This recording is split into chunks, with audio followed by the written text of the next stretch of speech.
All right, welcome back into another episode of Nightmare Stories of the Otherside. Tonight I welcome in medium Bianca Rose, and from work, Shannon Collins, the Queen of Darkness. She'll just be making faces at us because it's kind of loud there, so we'll just go with that.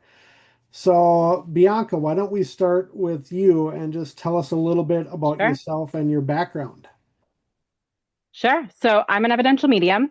I'm based here on Long Island. I grew up in Patchogue. That's kind of where my story begins. I started to notice things at a very weird age growing up in Patchogue, and that house was absolutely terrifying.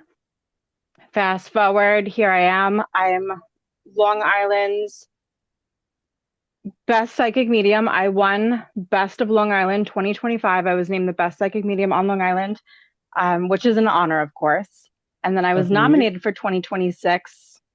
Still waiting to hear who the winner is for 2026. So that still has not been released.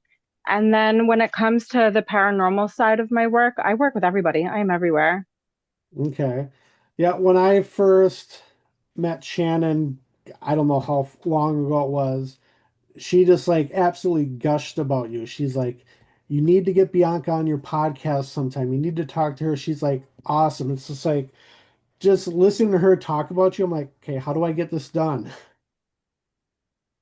Yeah, she's amazing. She's my best friend. I love her. I love working with her. I met her through working in the paranormal industry. And at first, we were like enemies. We did not like each other. Okay. But it came from like a weird place of like, I think just like misconception, which I feel like is something that often happens in the Oh, for paranormal sure. industry, but then actually like hanging out with her, it was just like, oh, well, I know why I hate you so much. You're my soulmate. We've lived many lives together. We've spent way Right. too much time together. Oh, yeah, I could see that. So, Yeah. But she's amazing. yes, she is. I met her briefly way before the podcast back in April of last year. Okay. Oh, she says she loves you. Okay.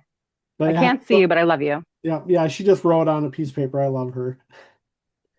So, anyways, let's go back to your beginnings and kind of just talk about Okay. how everything started and how it got you to the point where you're at now.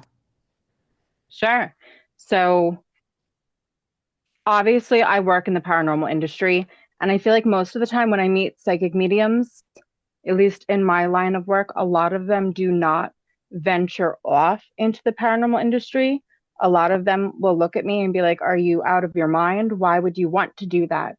And these psychic mediums that I'm referencing, I will meet them at like psychic expos, holistic events. It's very spiritual based. So I do understand where they're coming from. They specifically tend to work with people's families only, not get placed in the middle of nowhere and maybe locked in a dungeon like Bianca.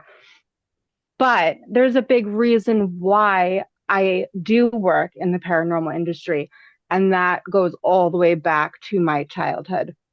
So mine's not forged through love and light.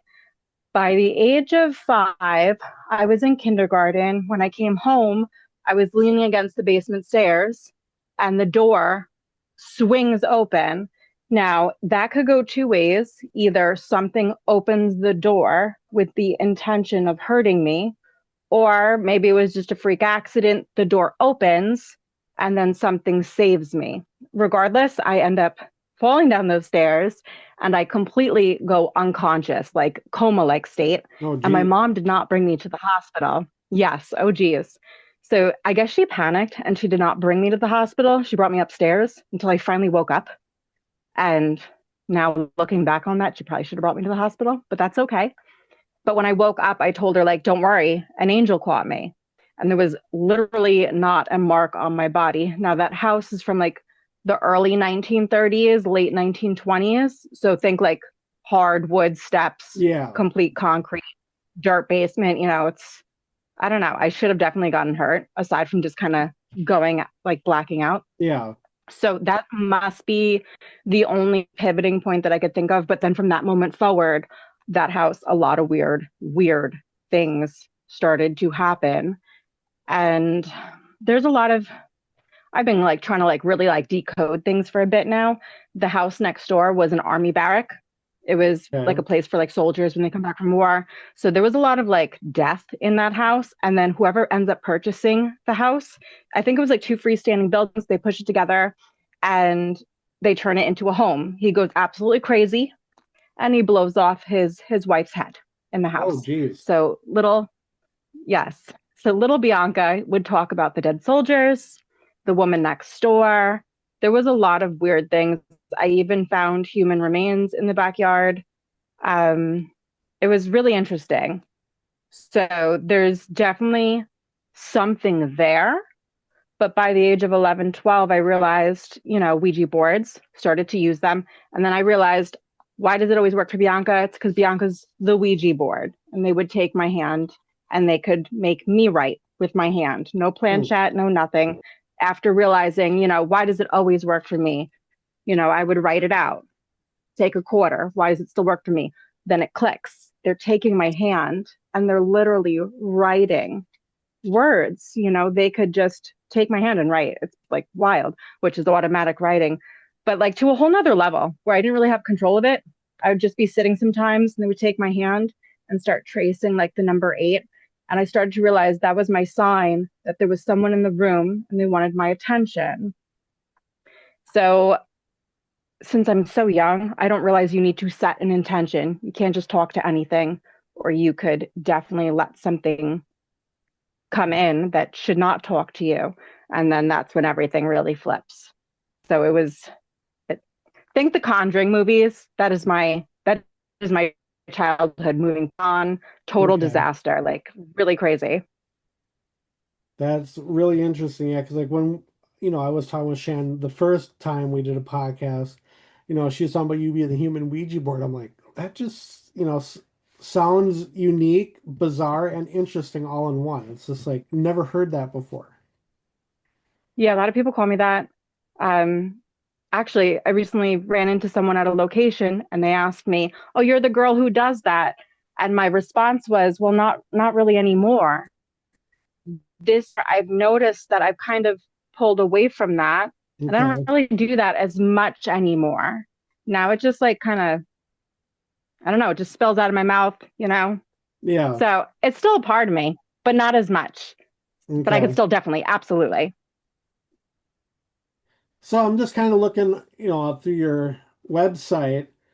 And so, it says that you're an evidential psychic medium and channel. What is a channel? Like how would you describe that? So because I do this so differently, I don't even like to call myself a psychic because I personally don't take any credit for everything that's being told to me because I'm literally this direct channel to the other side. So if I were to sit with you, I'm going to present you evidential information.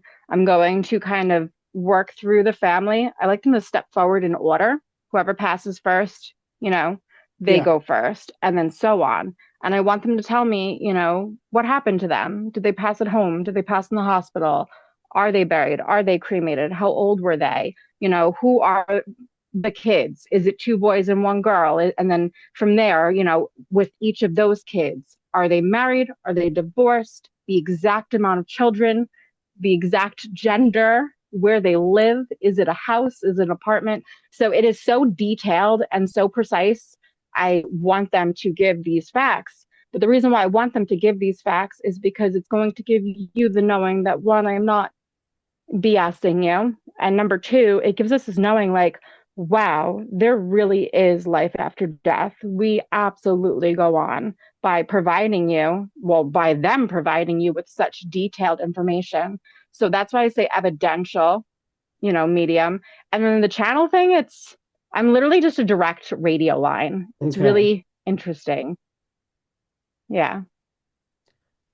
Well, I think I'm really loud here, but I'm going to be really quick because I have a really good explanation for it to describe like a channel. okay. So you have a body of water and you have an electrical wire, right? And if you put that electrical wire into that water, that electrical wire is going to travel all the way through that water. right? So picture spirit being the electrical wire, the information being the electricity that's going through, and Bianca's the water that's absorbing that. And so Okay. whatever she's touching, she's sharing that out with everyone. So it is literally a full course of information. I have seen skeptics leave hysterical crying and coming back with droves of people where she's been stuck at events hours after they close, and you're sitting there all packed up like, babe, you gotta get out of here.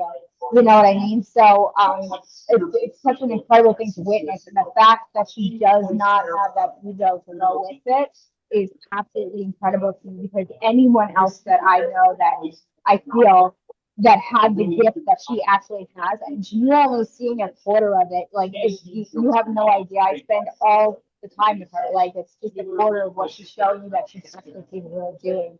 And I don't think she even realizes what she's capable of doing. It's such an incredible thing to experience and witness, and to not have that ego to go with it. It's a beautiful thing. Sorry, All right. lame. I'm gonna go now. Sorry for the loud screaming. No, It's just you're good.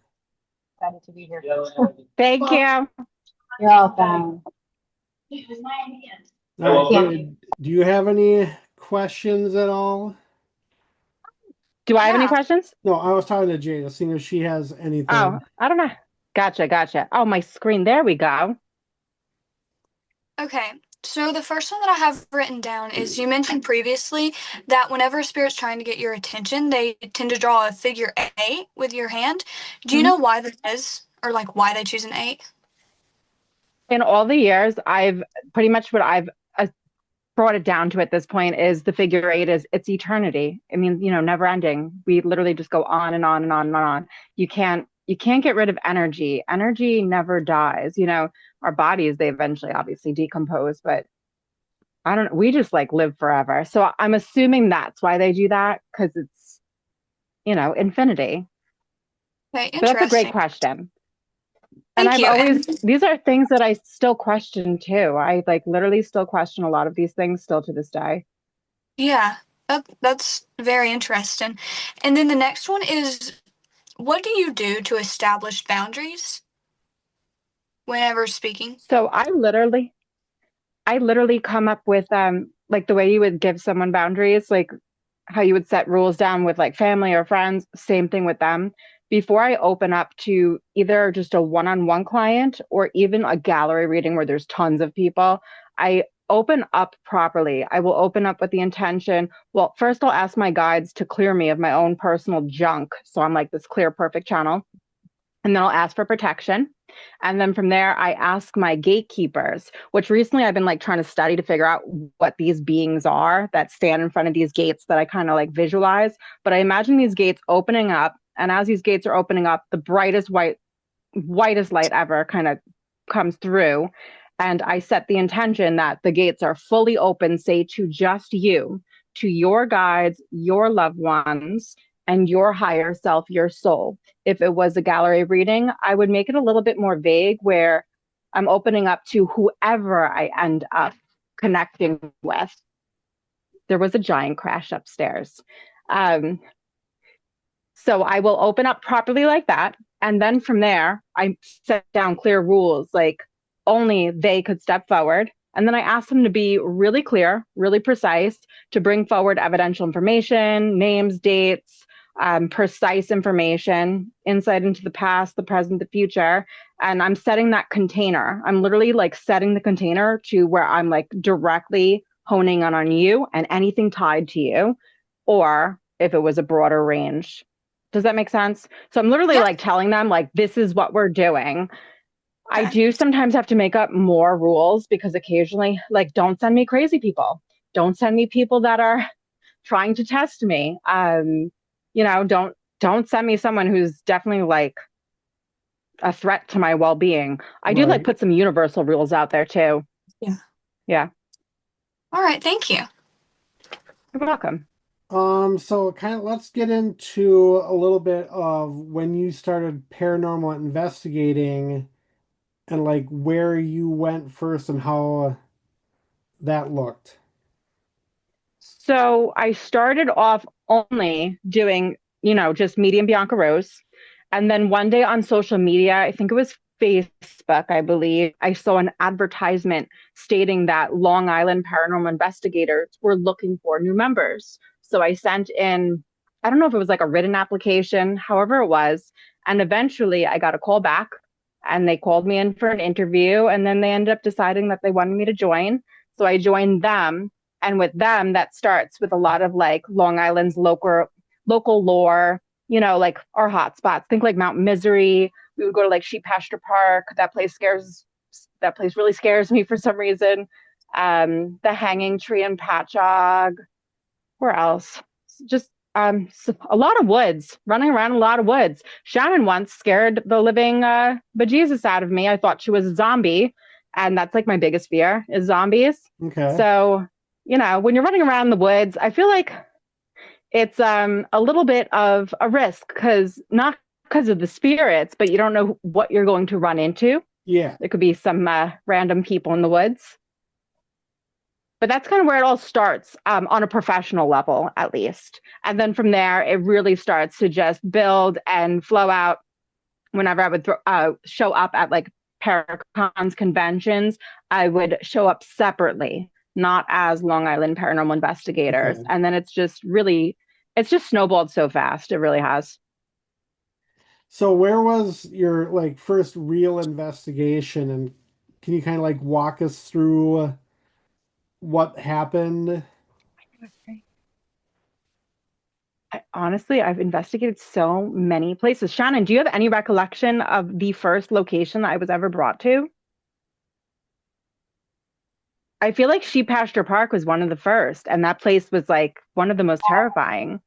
One of the first places that you guys would have gone to would have been either Sable Green, the big field with nothing Okay. going.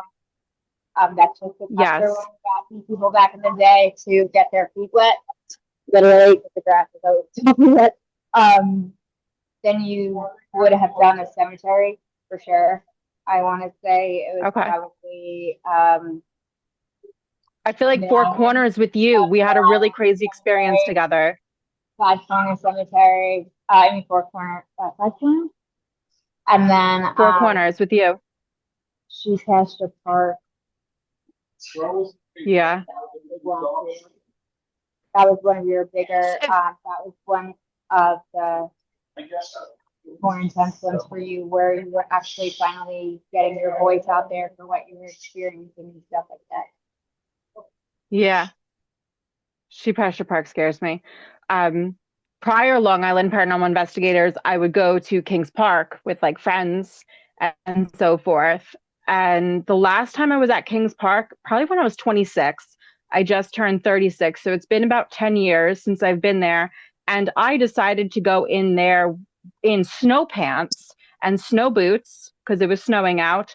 And I went all the way to the very top of the building and walked across a beam in snow pants and snow boots. Thank God I did not fall. And that place was really like, I was very on edge. I was very, very on edge. I was not comfortable at all. Interesting. Yeah. So like, so once you got, really into investigating and you got rid of, the local stuff, where was like the first major, like, location that everybody would know the name of be? So I got to, oh God, I've been to so many places. I want to go back a few years when I started to venture off on more so on my own, doing more like solo work where I started to collaborate with people. I had some new YouTubers at the time. They were just starting up and they reached out to me and they asked me if I would like to accompany them to Sweet Springs Sanitarium. And I Lucky. said yes. That's like my Pretty bucket much list set foot in location. there. Let me tell you, that place was incredible. It was absolutely unsettling for me, especially because I feel everything times 10. And then I lost or won, whatever you want to call it, a bet where I picked something out of the hat for the solo, who was going to be the one to do the solo. And they locked me in that dungeon for a half hour. And I was so scared, so scared because I knew what actually happened down there. I was able to see the things that happened in that space, and it was beyond disturbing. It was beyond brutal. And I was alone in the dark, no flashlight, no lighting. There was a little mouse that kept me company the entire time. And I was so happy for that little mouse. And he would run out and he would always set the music box off. But thank God for that little mouse. Well, for sure. Yeah, I was so scared. That place was cool. That was wild. So, like, what are the, some other events that happened there that night that stand out?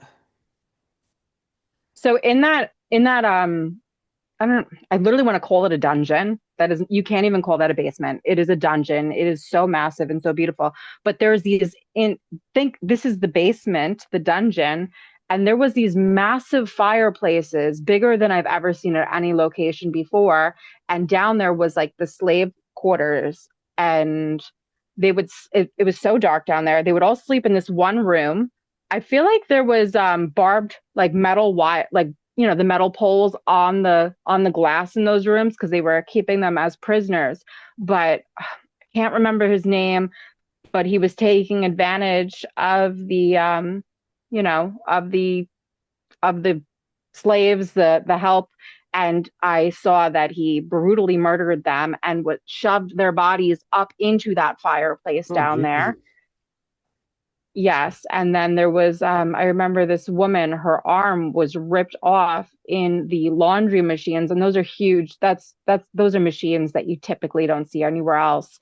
Big turning metal, what do you call that? Wheels. And Yeah. her arm got ripped off into the machine and bled out everywhere. And I was so afraid that I was going to end up like audibly hearing her scream. And that's where I had to sit. That's where they placed me in my chair. And I had the music box on, and something was there. I couldn't see into the dark, and it just kept coming closer and closer. And the music box just kept going off over and over and over. And I'm just sitting there so frozen. Whoever had to watch that video, it was me just looking petrified for a good 30 minutes, talking to a mouse as well. But it was really wild. It was so beautiful. That property is huge, like It is. massive, I've seen, like, massive, massive, the massive. videos and pictures, but I'm sure that doesn't even Yeah, do it justice. it was incredible. I got to go out to the kind of like down, maybe down the front of the property. It's a little bit of a hill, and it goes to an old like a pool house or whatever you would call that. Okay.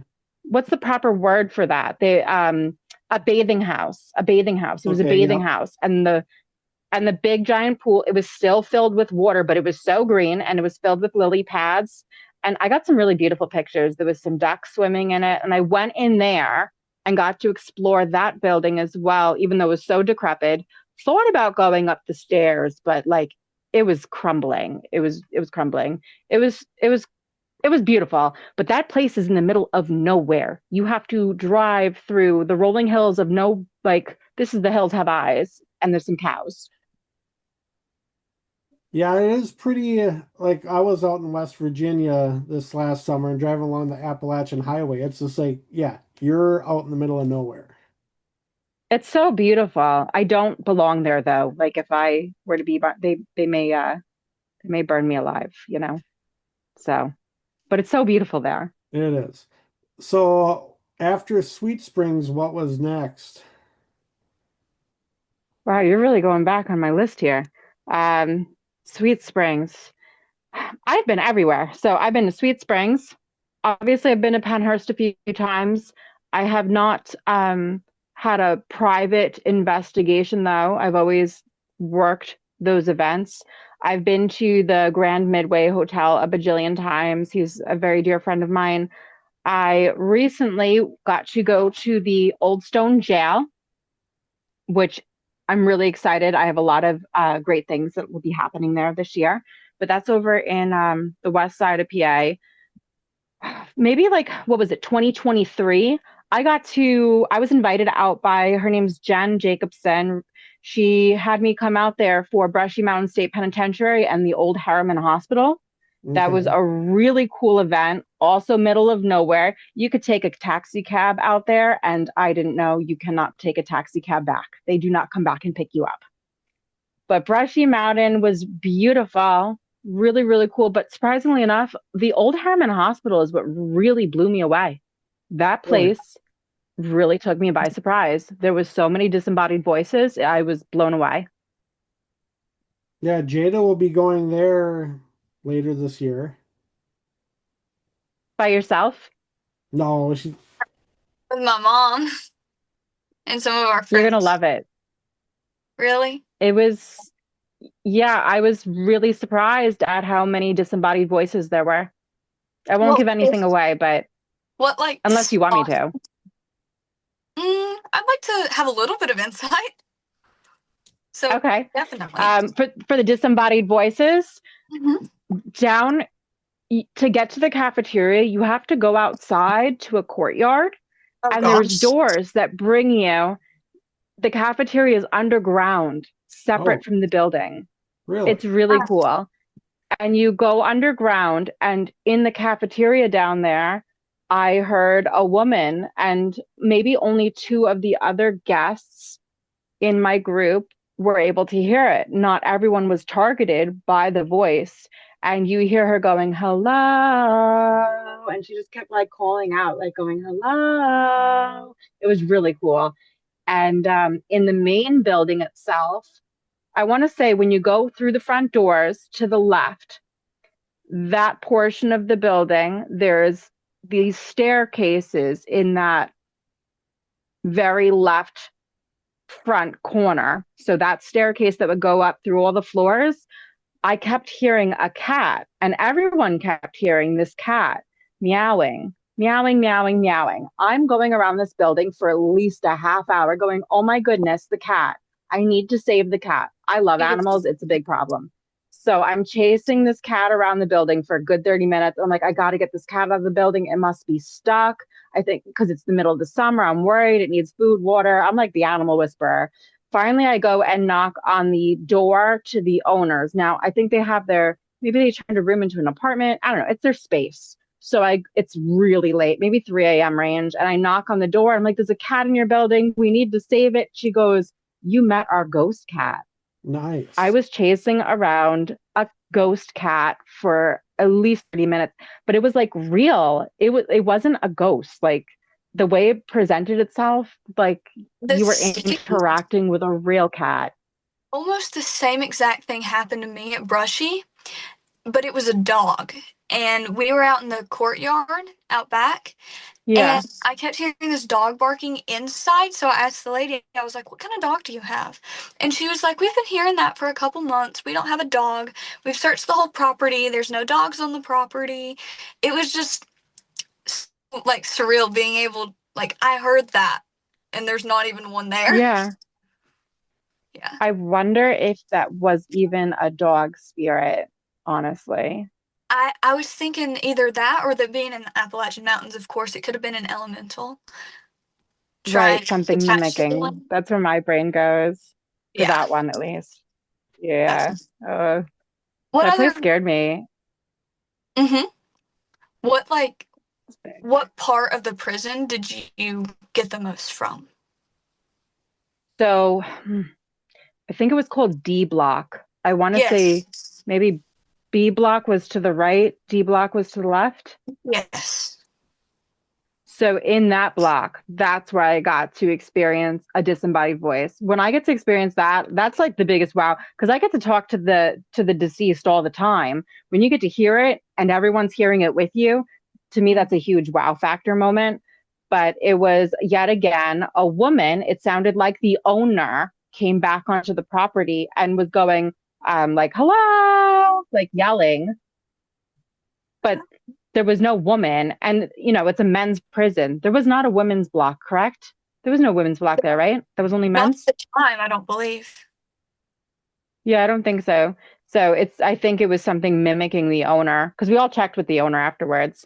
But Yeah. that section, disembodied voices, outside in that courthouse, the court area that you're speaking Yep. of, Yeah. to get to the bathrooms, I think that's the worst part. if you have to go to the bathroom, you have to go through that entire thing Oh my close to the gosh. mountains The where worst something's part, going to eat you.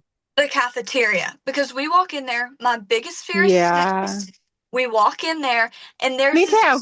there's this black snake just coiled up in the chains. Oh God. It was horrifying. I have a video of it, and then it Real? crawled. And yeah, it was real. This was the first thing I saw, the first room we went in. So the entire night, those like 7 hours that we were there, that's the only thing that I could like think of was that snake. I agree. I'm terrified of snakes. It was horrible. But that was very active, that area, though. I had a lot of there was a lot of interactions in there.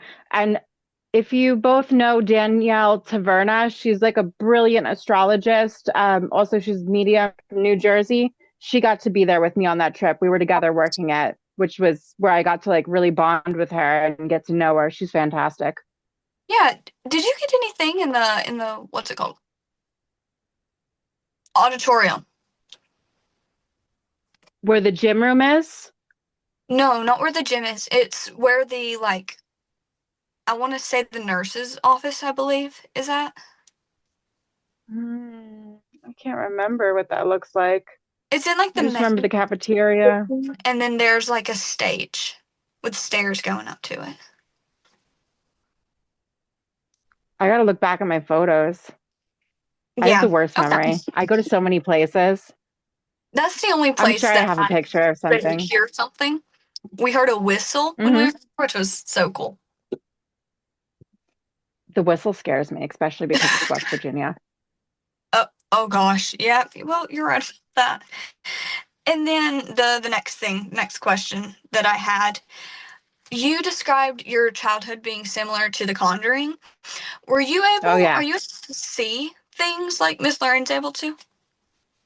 Or was able to? Yes, all the time. Yes, yes, Really? yes, yes. So Awesome. it's like a full package kind of thing. It's like hearing, seeing, feeling. It's not always awesome. It's very terrifying sometimes. Um, in that house, I let something really dark into that house. And I was young, when you're that young, 12 years old, and you don't have any guidance, and your parents, I was raised in a very Catholic family, like think baptism, confirmation, communion, youth group every Thursday night. That subject right there, it's like the devil. Yes. My family, my roots is like old world Italian Catholic. Like I grew up in a house where they don't speak English, they spoke Italian.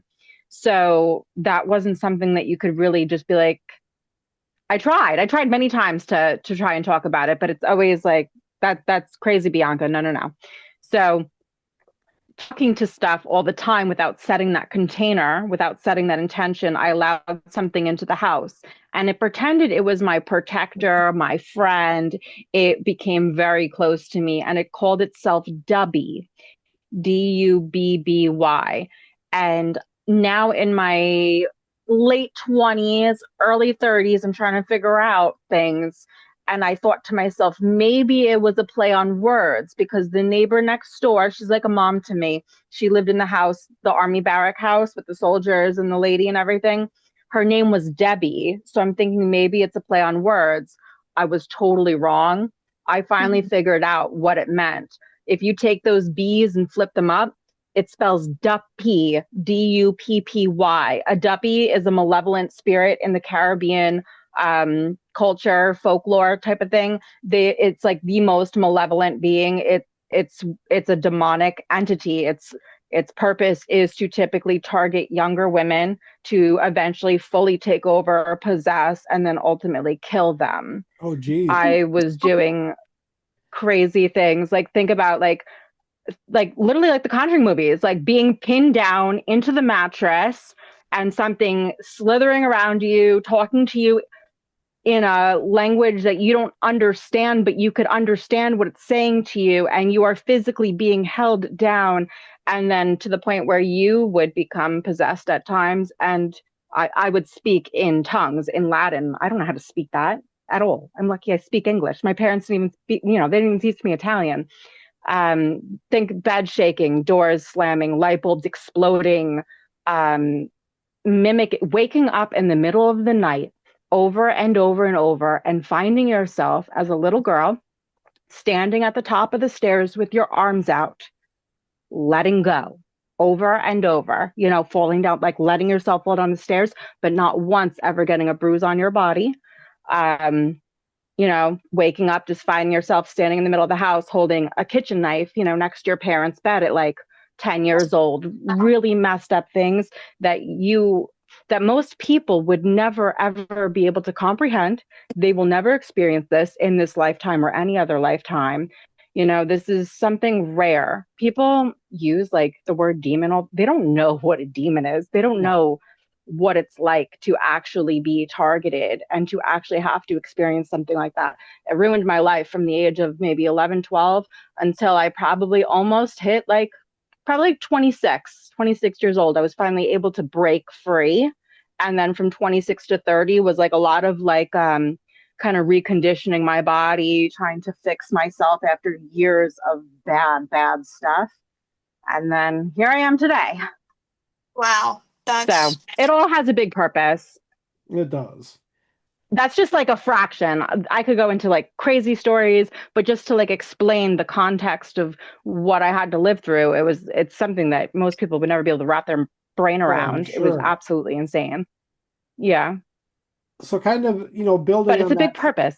Yeah, so kind of building on that a little bit, like a crazy story. What would you say, like during your dark time there, what would have been your craziest spirit interaction? So me and my sister, we had our bedrooms. So when my parents purchased this house, think old house.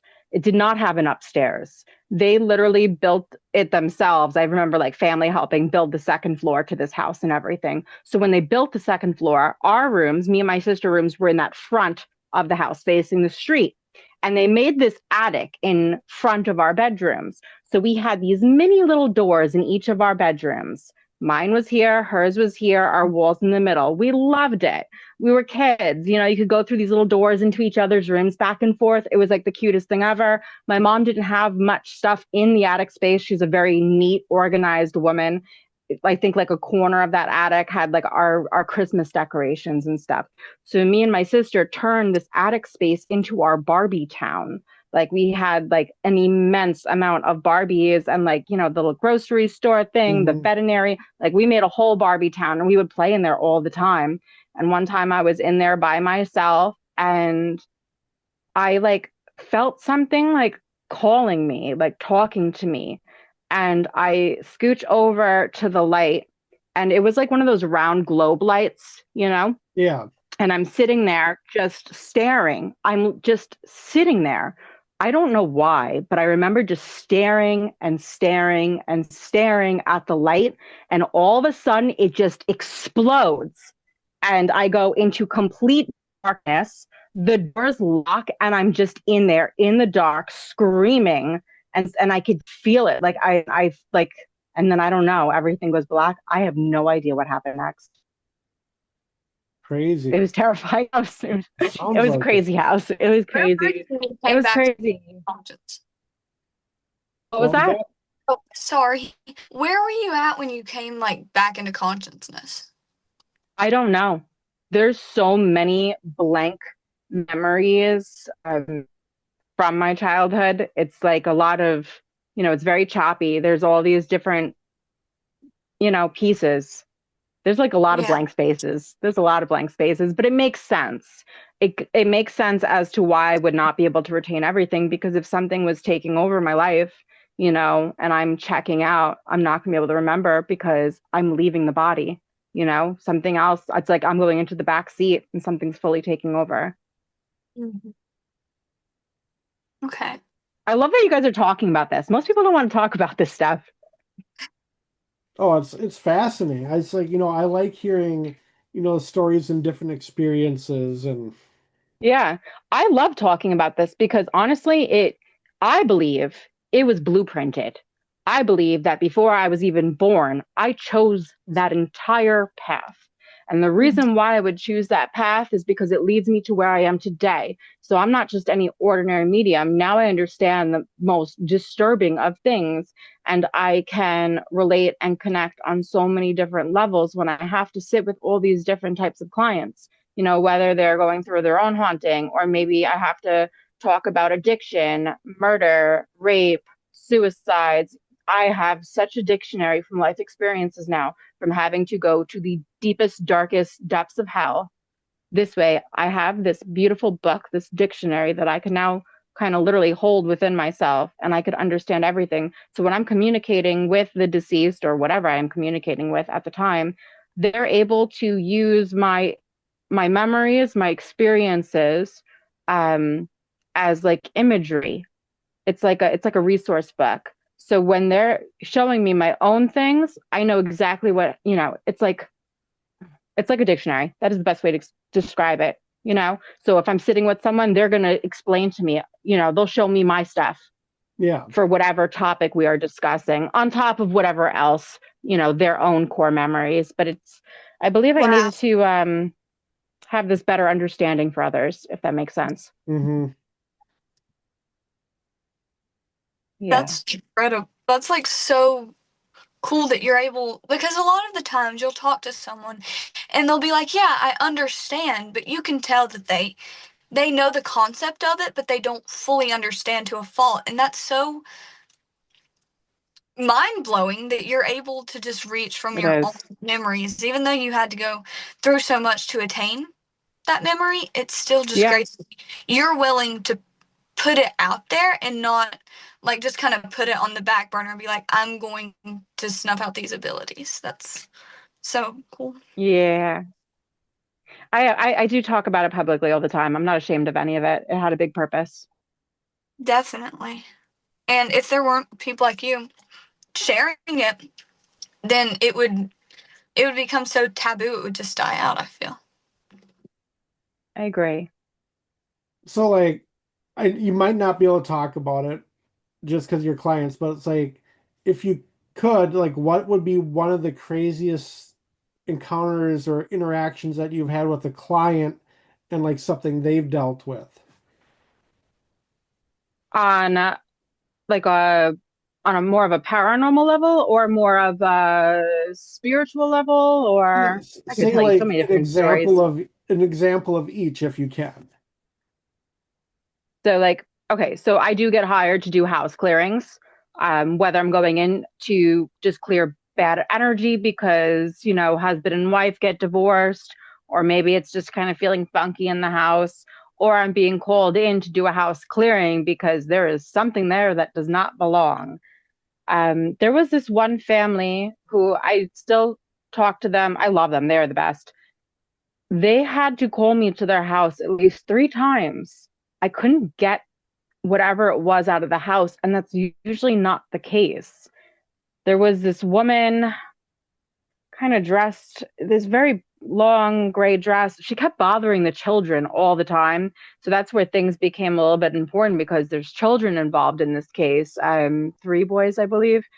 And I kept going in to do these clearings and I couldn't get it out of the house. But that's not the part that like bothered me. She was more of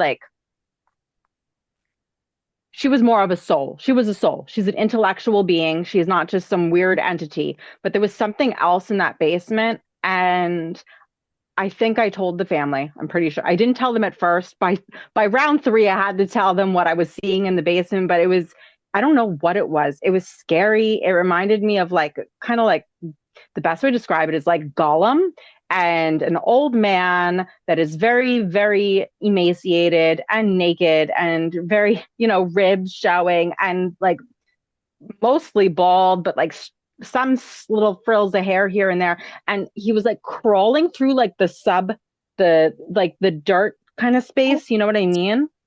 And Yeah. eventually I had to tell them, like, there's this thing. And like, I even brought in Long Island paranormal investigators into their house either once or twice. They ended up selling the house and they moved. And then I went to their new house, which was beautiful.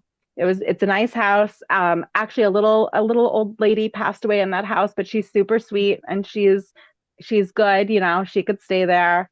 but I guess sometimes like sometimes you can't fix something. You can't get rid of something. You could try a bajillion times, but sometimes you can't. I don't know. They ended up moving. So that one, but that's the only time I was ever having an issue getting something out of the house. Hmm. Thank Otherwise, you it's for always Lord been a of the Rings success. reference. Yes, yes, totally Lord of the Rings reference. That I didn't know, I don't know, very creepy. No, because if someone's like, Yeah. "Oh, it was this figure that resembled a man," you already think like tall man with probably a hat, but just sorry, that was Totally Gollum and Grandpa. that Sorry. totally got my attention. Sorry. Yeah, I you're gotta good. be descriptive. Yeah. So that on a parent that when it comes to my house clearings, crazy, crazy stuff with people's homes. Yeah, that one's definitely one of the more interesting ones that I could share. Okay. Some other things I probably can't share, so I Oh won't share yeah, the other totally get things. that. Um, what else? And then what was the other examples? What were you asking for examples of? Um, spiritual, I think. Was that the other one?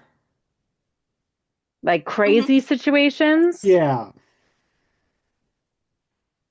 Um, I mean, that could go in so many ways. It could be good, it could be bad. I recently had someone try to book an appointment with me, and they wanted to have their appointment naked with me because they're a nudist, and I can't get myself to do that.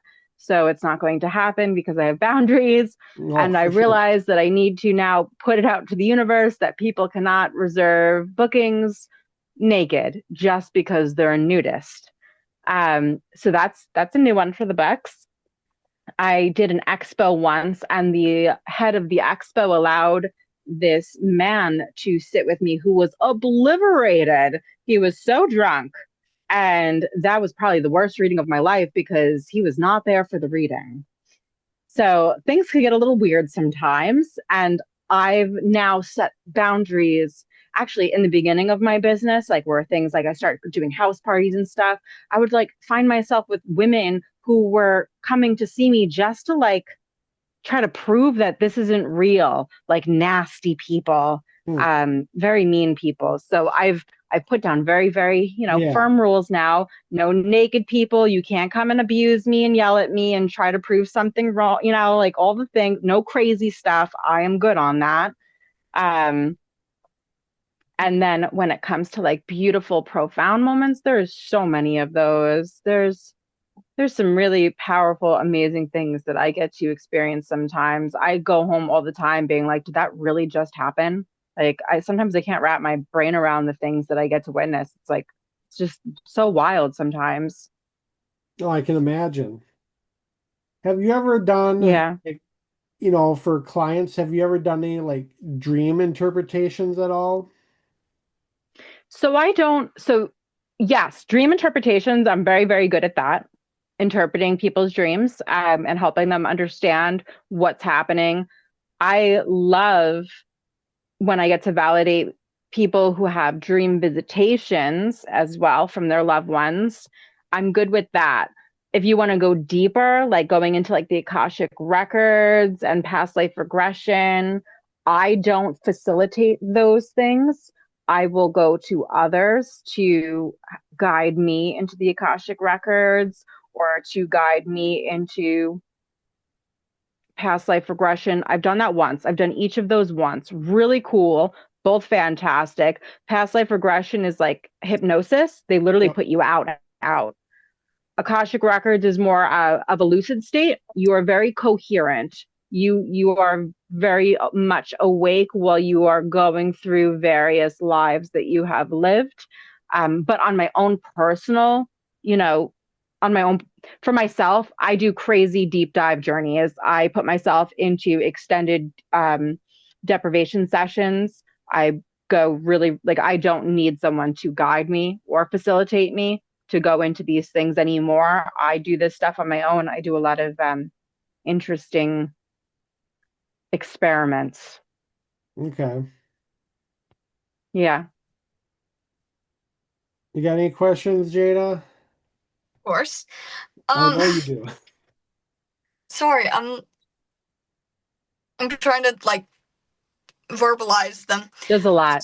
So, have you recently, like where you are with your abilities at the moment, have you come across any media such as like film, books, etc., that accurately represent your abilities specifically? Absolutely. I love Medium Fleur. She is my biggest role model. She is not anything tied to the paranormal industry. She wanted to be a scientist, was actually she's brilliant. She is a genius. She was going to an amazing college to I think study specifically science and neuroscience and all these different things, and then realized that she had no choice but to be a medium. It's a beautiful story. There is a book that people can buy called Moving Beyond. She is beyond fantastic. And I discovered her back during the height of COVID when like we first got locked, like literally as we were getting locked in our houses. I got to be read by her live on Instagram in front of thousands of people. And my cousin came through, and I only had one intention for this reading was for her to tell the world that I could talk to the dead. And I told my family that I'd be on this to make sure they'd be watching this show. Thank God a bunch of them were. And my cousin at the end goes, just so you know, you can talk to the dead and you are going to be talking to thousands of people. And I'm going to follow you on this journey. And then after that, while we're still in the height of COVID, but a little bit more towards the end, she came to the US to perform in Manhattan, and I won tickets, 2 tickets to go see her. They were not going to let me inside because I didn't have like multiple doses of those horrible shots that everyone needed. Yeah. But I made sure to get myself there. I went and got the Johnson and Johnson because I'm like, oh, it's a 2-for-1. I would never get that shot in a million years, but to go see Fleur, I definitely would. So I did. God, did that make me sick? But I did. I went. They almost did not let me in because it wasn't good enough. Somehow, some miracle, a bouncer comes, gets me, brings me inside, and I end up getting read in this crowd. And she ends up reading me. My dad comes through. It's my a good friend of mine. He's like my father, and he had her tell the huge crowd that I am going to be helping and reading, that I'm a medium and that I'm going to be reading thousands and thousands and thousands of people throughout the world moving forward into my life. So that's like twice. And I'm like, oh my God, oh my God. That's like a huge thing to hear from Medium Fleur. It's But she's a awesome. huge role model of mine. It's she's very it's not spiritual based. It is to a degree. It's very neuroscience based. I've learned so much from her, and that is the way I now teach and the way I work. I do things from more of a science like you got to think, how is this even working? Well, we're going through multiple layers of our energetic body. There's this outside energetic field, then we got to it's so fast. It's like this quick circuit. So she does some really wild stuff. She's originally LA. She's got she's mostly based out of Portugal now, but she's got her home in Portugal, LA, and Manhattan, and she goes from back and forth between the three, does these beautiful, beautiful retreats. She is on the right track Okay. compared to what other mediums and mentors are kind of teaching and preaching. I really love the way she understands this, and it gave me this whole different understanding of like what's really happening with my body. That's Yeah. awesome. Yeah. Coming from someone in the paranormal community and also someone who's trying to make their way through their spiritual journey, it really means a lot with you going through and getting the scientific evidence because it provides so much validity to the aspects that people doubt the most. A lot of people are like, oh, well, maybe they're just saying this stuff. Maybe they're not actually. It takes a lot, and it takes a lot of energy to be able to do this, and just having people constantly bashing it. It means a lot to actually scientifically go through and prove some of this stuff. And then the other one that Does I make have, sense though why it does make sense though why some people do bash and why there is skeptics, because I have seen a fair share of other practitioners out there, and some of the things that people are trying to what they're trying to do, what they're trying to say, there is no validity to it. There is no evidential proof. It's very vague. There's nothing tangible to it. It's it's very easy to maybe do like a gallery reading and be like, I think I have grandma over here, you know? yeah, So I understand why there is skepticism out there due to, various individuals throughout time trying to pull one over on others. definitely. And it's gotten so Yeah. much more common to do that now that social media is a thing, because you can fake being a medium just for clout and people buy into it so easily. I don't Um, know how. That blows my mind. Another thing that I wanted to ask you is, besides like the golem like man, what's another Yeah. apparition or manifestation that's really like stuck with you that scared you a little bit? I mean, it doesn't usually scare me. It's At this point, I don't think any of this stuff could scare me anymore. I mean, I do get like I get the emotions. I get nervous. I do feel all the things. I guess I get scared. I don't know. There's too many emotions tied to it. But I've had some great apparition stories. Like full apparition. That golem thing, that was more seeing within my being, not seeing it on the floor tangibly. Okay. Now, there's this place here on Long Island called Rogers Mansion. It is the Southampton History Museum. It's on the east end of Long Island. I love Rogers Mansion so much, and I've had some of the most profound experiences at this location.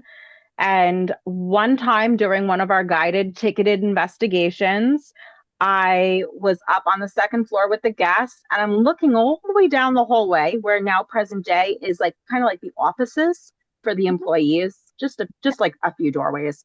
And back in the day, that would have been the slave quarters. And I'm looking down the hall and I'm like, I think I see a woman. Like I see a full body apparition. There's a woman at the end of the hallway. She's wearing a white dress, and I have a recorder going, obviously. When I had to do my analysis for that public investigation, because I always do analysis, hours at the computer, every little detail possible. In that moment, there was a woman. I caught an EVP going, like she whispered, I'm over here, while I was seeing her. Like she validated it. And I had the EVP to literally like back up me being like, oh my God, I see a woman, like it was really cool. That's That's awesome. cool Wow. because now you got the proof to actually back up what you're really seeing in real time. So that's a huge like moment for me. But there's so many moments like that. Like during one of our SBOX sessions in the seance room, I felt someone squeezing my arm so tight.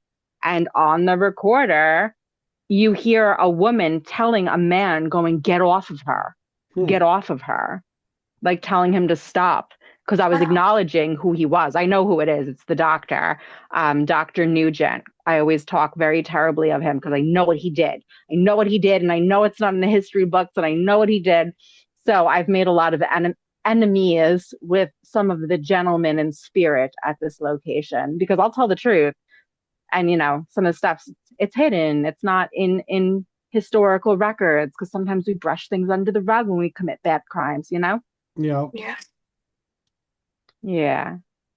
So, one question that I have for you, that before you jumped on that, Shan was saying, she said at points you might have like technical issues because you live in a portal.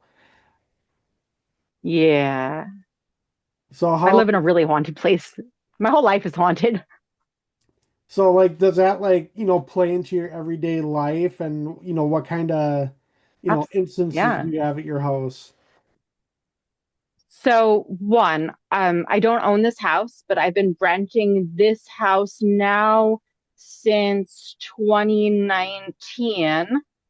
2019, right? Oh my God, 2019. I've been renting this house for a while. I live all the way on the east end of Long Island. I'm down by the beach, and I live across the street from the Manor of St. George. The Manor of St. George is an old slave plantation. I am living in their backyard. Their land, obviously, moving forward in time, here we are in 2026, is sold off. It still exists. It's still there, but think their backyard is now bungalow beach houses. Okay. So if you were to look on a map, I'm literally like, I am in the grid of their backyard. I'm living on a slave plantation. So there's a few layers to this. I live on an old slave plantation. Okay. This is a rental house. I've looked up so many times to see if there was any murders, crimes, deaths here at this house. The only thing I could find was literally a few houses down. A man got hit by a car. He got ran over in the street. I couldn't find anything really tangible to this house per se. It's not even that old. It was built in the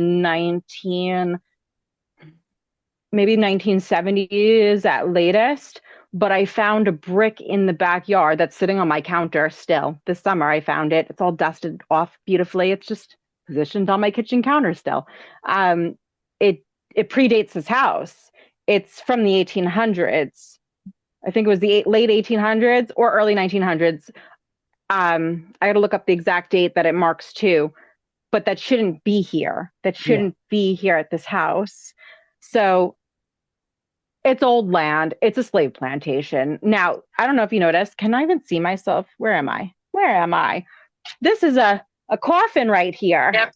I don't know if anyone noticed. I was going to ask There's about Fun to that. ask. I have a coffin behind me. It is a child's coffin. It was a viewing coffin for anyone who would have had their child cremated. It's just the coffin that you would do the viewings in.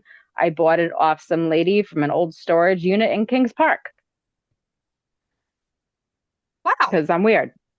Yeah, Yeah. nothing wrong with But that. that's just one little item. It's actually sitting on top of an old sonograph from, I think it was like maybe the very beginning of the 1900s. I just picked up this old sonograph. Some guy was getting rid of it, and it definitely needs to be refurbished a bit.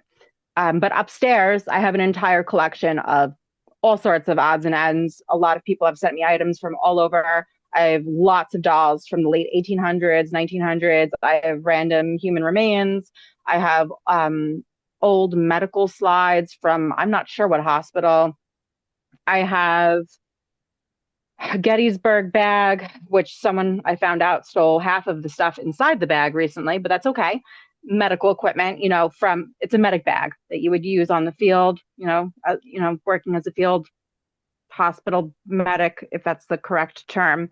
I have so many things. So you have all of that stuff, old slave land. There's a lot of layers. And then on top of that, my work, I'm being placed in some of the scariest places in America monthly. So there's always the off chance of me bringing something home. I'm not always guaranteed safety. I'm especially me, out of all people, I'm constantly communicating with the dead daily.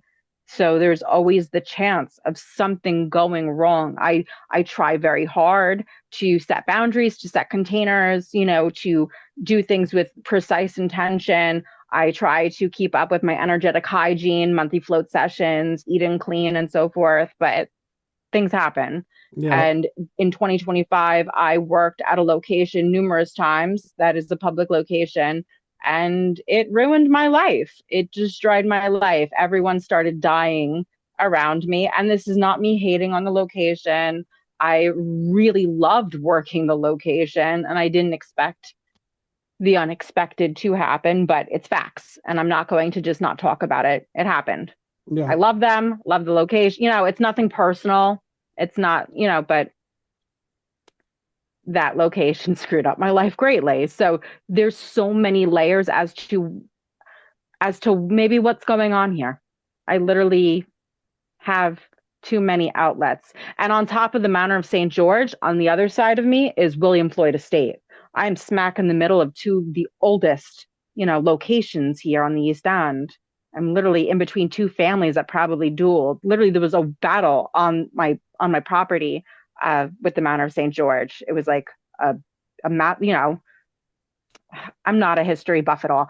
There's literally cannons on the Yeah. property, war, cutting people up, lots of slaves, lots of death. It was literally like a what is it called when they put the wood around the entire place, Yeah.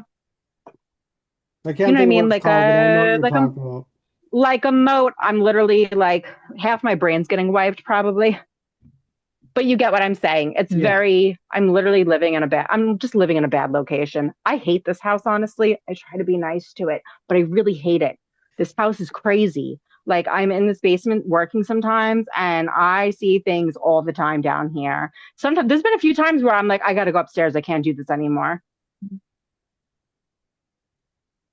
Yeah, Yeah. so like, when you brought up the casket, that was one of my questions. So, you answered that. And then another one I had, which, you more or less kind of answered because you got, all this stuff around your house. But I was going to ask, what's one weird random fact about yourself? Well, I think we covered that. Probably that. Yeah, I love to collect really weird things. I don't know, I find it fascinating. I love the dolls. And I try not to just collect any weird dolls. Some of those dolls, like my late 1800s, early 1900s dolls, they're really beautiful. I really believe one of them was definitely held by someone who had tuberculosis. Like there's like blood splatters all over the dress. They're really beautiful pieces and stuff. But this house is crazy. This house is crazy. There's so many. I literally sleep with actually I sleep with a sleep recorder on every night to document my life because of the things that happen at night and the things Crazy. that I do in my sleep. Yeah. Yes. But that's okay. No, yeah. So another question I have, so just kind of jumping back into investigations, what would you say Yes. is your favorite location you've ever been to, hands down? I'm going to just say the Grand Midway Hotel. That place is my home. It is my happy place. I love it more than anything. And it really is so haunted, like unbelievably haunted. But I have a beautiful relationship with it. It's very, I don't know, it's pretty wild. It's interesting. I have such a connection to the building. A lot of people say that that I look like Martha and or Martha looks like me. Like I'll like when I do events and stuff, people guess the owner. They all refer to my connection with her. And strangely enough, my best friend Shannon, before I even started really doing my work, and like she calls me Martha, like that's my nickname, Martha and Betty. We do this weird old lady skit Okay. sometimes. And I don't know, a lot of weird Martha connections. It's such a weird connection, such a weird story. But that place is so special. I highly recommend everyone to go there. It is it is something else. All That right. place is my happy place. Yeah. You got anything else you want to ask, Jada? I have one more thing. That's it. Okay. So, Yes. did you always know that you wanted to make a career out of your abilities? And if not, what did you want to do as a kid? I didn't expect any of this, honestly. I really did not expect any of this. And when I first started, I never expected my career to even go in this direction in the paranormal industry. I just thought I was going to be like doing some readings for, you know, like family, friend, like never in a million years did I imagine any of this. And I'm so, so beyond grateful. Growing up, I wanted to be a writer. I wanted to write a book, especially a memoir about my life and what I experienced, not knowing that it was going to tie into this. I still need to write the book, but that was my biggest. I wanted to be a writer more than anything. I wanted to tell my story because I felt like one day I needed to tell the world like what happened to me because it obviously, we only have so much time, but the Yeah. stories I could tell you, it was something insane. And, people don't realize when you have to deal with some sort of attack like that, it's not just, crosses aren't turning upside down up the wall only. It starts off slow and then it overflows. It goes into drug addiction. It goes into living on the streets. It turns into really bad things happening to you. You literally go into a black hole of normal human experiences, think rape, murder, drug addiction, everything bad compiled into one, So surviving all of that, I really wanted to tell my story. I really wanted to, do that. Prior to that, who knows? I probably wanted to be like a vet. I've always loved animals, obviously. I am like the animal whisperer. I have a lot of reptiles and I have chickens and dogs and cats and rats. Yeah, we Wow. saw one of your cats, and then I have one of mine roaming around here. Our cats I are saw like your black cat, our kitties triplets. match. Yep. Yeah. What I did you don't say know as about much. cats? Our cats are like triplets. They all look so similar. I That's don't know cute. her, Mine are so different. but Achilles is like solid black. She's so cute. Yeah, so our black cat, she, I saw the black one. I think she's 4 or 5. Got her when she was a kitten, and my daughter's named her Spooky. Oh, I that's the nickname for my kitty Luna. I'll call her Spookins sometimes. She's all white. She's a Persian Siamese. She Okay. is not graceful at all. Yeah.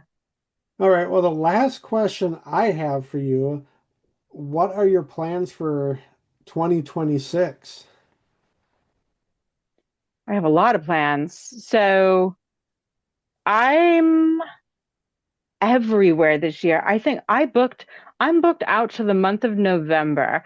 I think the only month I did not touch was December, but that doesn't mean I'm booked out solid. Yeah. There's still room.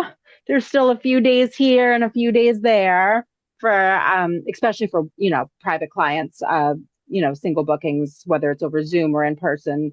Obviously that's easier to maneuver, a half hour here, hour there. Yeah. But when it comes to my main lineup of events, like with big events, I think I can't fit anything else. I am traveling I'm traveling monthly. Every single month, I will be traveling in and out all the time from Long Island back and forth, and sometimes monthly, 4 times a month. It's pretty insane. So I will be doing a lot of work with. There'll be ticketed public events. Think gallery readings, paranormal investigations, seances. Um, Plus guest appearances at Paracons and so forth. But for ticketed events, there's the Grand Midway, there's the Doss House. They booked me for all of Halloween weekend. They've got me doing a whole thing Halloween weekend. That's The cool. Old Stone Jail, which is not far from there. So all of that is west side of PA. You got Grand Midway Hotel, the Old Stone Jail, the Doss House. I was booked for like a duo event in Gettysburg, which is the orphanage and the Jenny Wade House. I have, my goodness, so many events. Hold on a second. I could only, and then on top of that, I'm working on a private project that the world does not know about with Shannon. Me and her have been traveling alone, the two of us, monthly. No one will ever hear about that for a few years, probably. Oh, So crazy. all of that's taking place. Yeah, all of that's taking place this year. And then who knows how long it takes me to finish everything. Think like one giant case study. It's a big Okay. case study. We'll just leave it at that. I'm going to just Well, I keep can't that wait to hear very about that when it's all vague. said and done. Yeah. Where else? And then the weekend that I'm at um, Orphanage, Jenny Wade, I was just invited as a guest to stay at the Hoover House. I was invited to privately go in as a psychic to Crescent. I've never been there before. I will be making a guest appearance we've got White Hill Mansion, Paracon in May. We've got the Creep at Real Festival in June. I don't think it's been announced publicly yet, but this year for Rock Island Paracon, I'm the hired medium for that, which Awesome. is such an honor. I am blown away by that. Why are you doing that? What other parac? What was that? I don't know for sure, but I think me and mom might be there. I hope you guys come. That's going to be quite the weekend. I think I'm doing all sorts of things. They've got me doing seances, gallery readings. I'm going to be obviously, the psychic for the investigations, I Stay away guess, from the clown in Rock room. Island. Don't tell me nothing. I haven't been there ever. And I will definitely go near the clown room, whatever that You'll is. you'll see you'll see it. It's Don't you'll tell me, don't tell me, no, don't you'll tell me, see. because I'm gonna do most likely I'll do a deprivation session prior. Like I said, I've been doing things very different. I'm putting myself into these long deprivations prior to going to these locations where I am locking myself in a very isolated, secluded. Um, it's usually 45 minutes and 140 degrees straight into a water tank for an hour and a half in the dark, which is like body temperature. It's really interesting. So I'm doing that prior all the locations. Like I said, I'm really kind of going into like consciousness and neuroscience and really trying to tap in as deep as possible to certain things this year. Trying to think what else. I have way more events, but like my brain. I could tell you though, that's for sure. If I could see where I put, here it is. Oh, here it is. I could read it to you nice and neatly now. You know what it is? When I talk to people, I know we're like trying to talk like normal people, Yeah. okay? But it's weird. Like, even though I'm not doing a reading, I get hot. I start to feel like I've been giving a reading the whole time. I feel it's like my brain starts to kind of get wiped away because obviously whoever you have on the other side, they want to talk. They know I'm Yeah. sitting with you right now. And I try Yeah. very hard to like not have that happen, but it's weird. It's like kind of like it's like as if I've been drinking some wine the whole time and been hanging out with you guys. It's weird. I'm weird. So me and Shannon this month we have an event at her job where she is currently at the brewery. She works at a horror themed brewery and it's also from the 1920s. So definitely it has all the spiritual things there. But we're doing like a Gothic Valentine's thing this month. So that's our remaining event for this month. In March, private endeavors that I cannot speak of, my secret endeavors. April, I have that ticket event at the Old Stone Jail. That's like the weekend of the 11th, 12th. It's going to be a ticketed event with Dave Giuliano, the owner of the Ghost Hunter store. Okay. In May, there's White Hill Paracon, then private endeavor stuff. I was hired to go to Crescent Sanitarium, more private endeavor stuff. Then you've got the Creep It Real Festival. I have my ticketed event at the Grand Midway Hotel that people could purchase tickets to in July. And then the owner, he hires me and I do a seance weekend with the owner of the Grand Midway Hotel. He sells tickets to that. That's in September. That's the weekend of the 18th, 19th, 20th weekend. That's on the 19th. And then you got Rock Island, my DOS house Halloween weekend. There's so many things. And somehow I fit in, I'll be in Universal Studios next week and in July in Disney World. I have no idea how that got into the schedule, but it did. That sounds like you got a crazy year. There's so much more, but my brain, yeah. Oh, I What I was that, get love? that. I can't see her. Disappear. There you are. I had to move over. Were you gonna say What did you say, something, Jada? Jada? Oh, I didn't. Okay. I Yeah, heard I you. I That's totally get weird. how your brain can be. Oh, What? she said she heard me. I heard. Yeah, I heard you. I Huh. didn't That's talk. weird. Like your voice. That's God, strange. don't Creepy. freak me out. I'm about to go to bed. But yeah, it's like I know how it gets like, you got so much going on. It's like your So brain just, much, so it's much. like, with our investigations and podcasts and just trying to keep everything Yeah, straight, it's just like, I just need to take a break. I can't take a break. So on top of all of this, okay, I'm the medium, or I work with Long Island paranormal investigators. On top of that, I collaborate with a huge amount of historical preservation societies. Like I try to collaborate with them to bring funds into their places to keep them alive. I don't profit from it. I do fundraising events like suicide awareness, animal, rescues, things of that nature. Then you got to think of all my private, Yeah, one-on-ones, group readings, restaurants. Okay. Then you got to venture off now into the paranormal industry, that insane lineup of where Bianca's going on a monthly basis between her private projects as well as the public ticketed events and paracons.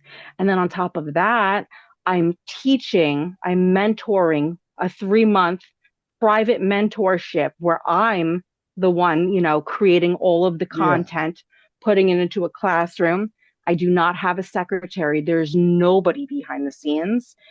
And then on top of that, I have a lot of chickens and cats and reptiles and kids. People don't know I have a family. I keep that like to the side. I don't put it out there.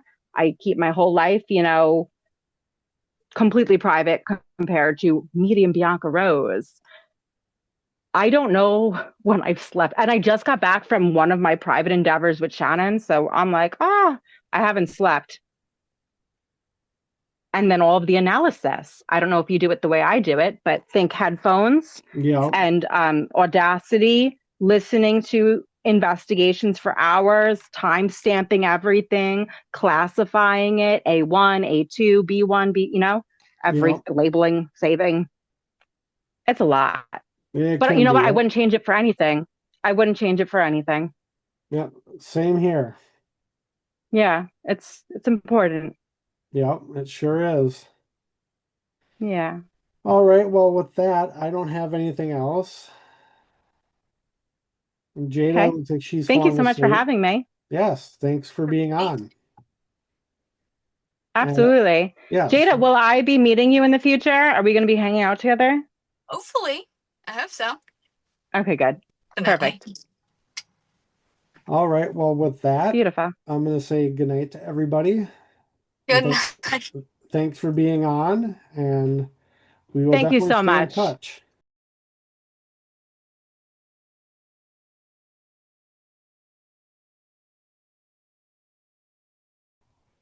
Definitely. Absolutely. All right. You have a great night. You too. Bye. Good night. Bye. Bye. Good night. Goodbye.